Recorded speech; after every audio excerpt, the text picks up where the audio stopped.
જય શ્રી કૃષ્ણ. સ્વાગત છે તમારું છાયાની વાનગીઓમાં. હવે નવરાત્રિ આવી રહી છે, તો આજે હું તમારા માટે લઈને આવી છું માતાજીના પ્રસાદ માટે ઘઉંના લોટનો શીરો.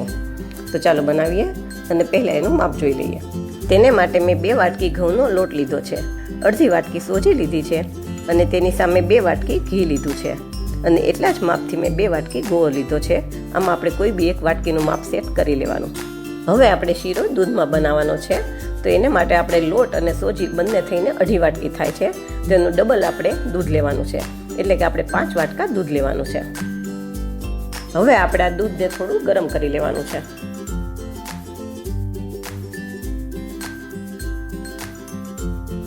હવે દૂધ ગરમ થઈ ગયું છે, તેને સાઈડમાં રાખશું અને શીરો બનાવવા માટે એક પેન લેશું અને પેનની અંદર 1 ચમચી ઘી નાખશું.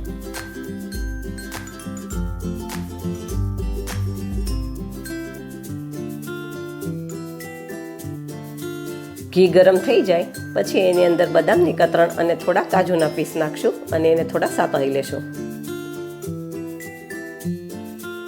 જો તમને મારી વાનગીઓ પસંદ આવે તો મારા વિડીયોને લાઈક કરજો, શેર કરજો અને મારી ચેનલને સબસ્ક્રાઈબ કરજો.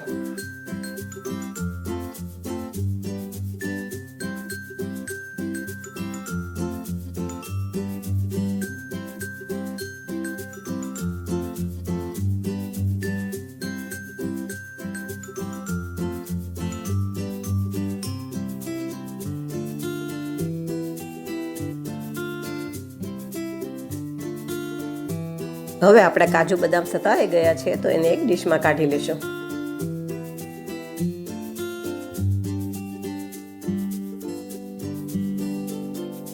હવે એ જ પેનની અંદર આપણે બાકીનું ઘી નાખશું અને એમાંથી થોડું ઘી રહેવા દેશું.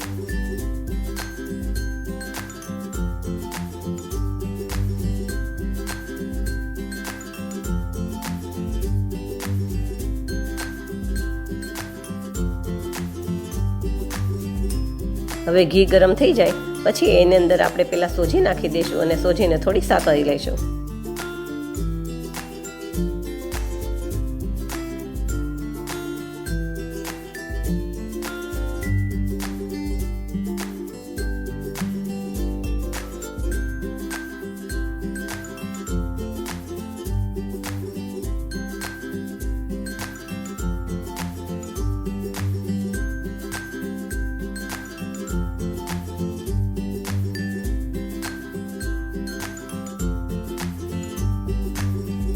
હવે સોજી થોડી સતળાઈ ગઈ છે, તો એની અંદર આપણે ઘઉંનો લોટ નાખી દઈશું અને એને ધીમા તાપે શેકશું.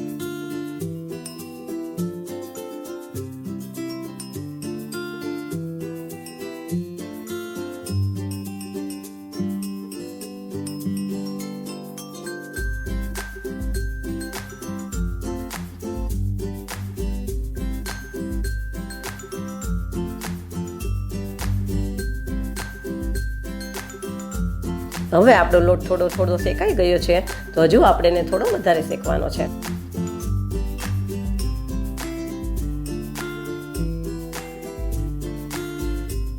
હવે તમે જોઈ શકો છો આપણો લોટ બરાબર શેકાઈ અને હળવો થઈ ગયો છે અને એનો કલર પણ આછા બ્રાઉન કલરનો થઈ ગયો છે.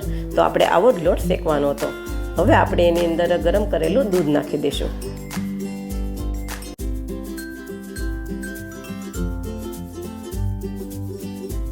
દૂધ નાખતી વખતે આપણને છાંટા ન ઉડે એનું ધ્યાન રાખવાનું અને પછી બધું બરાબર મિક્સ કરી દેવાનું. હવે શીરાને સતત હલાવતા રહેવાનો, જેથી કરીને તળિયે બેસી ન જાય અને ઘી છૂટું ન પડે ત્યાં સુધી આપણે એને શેકી લેશું.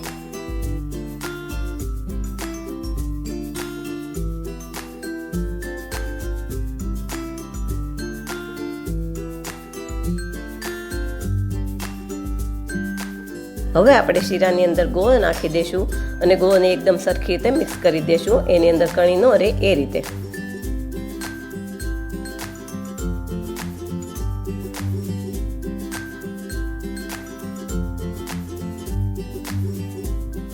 શીરામાં ગોળ બરાબર મિક્સ થઈ જાય પછી એની અંદર આપણે જે કાજુ બદામ સાતળીને રાખ્યા હતા એ નાખી દઈશું અને અડધી ચમચી જેવો એલચી પાવડર નાખી દઈશું અને એને પણ બરાબર મિક્સ કરી દઈશું.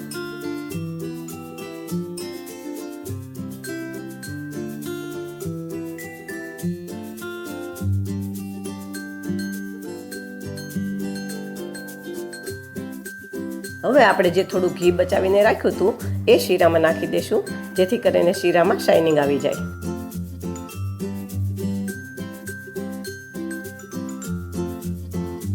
હવે બધું બરાબર મિક્સ કરી અને ગેસ બંધ કરી દઈશું.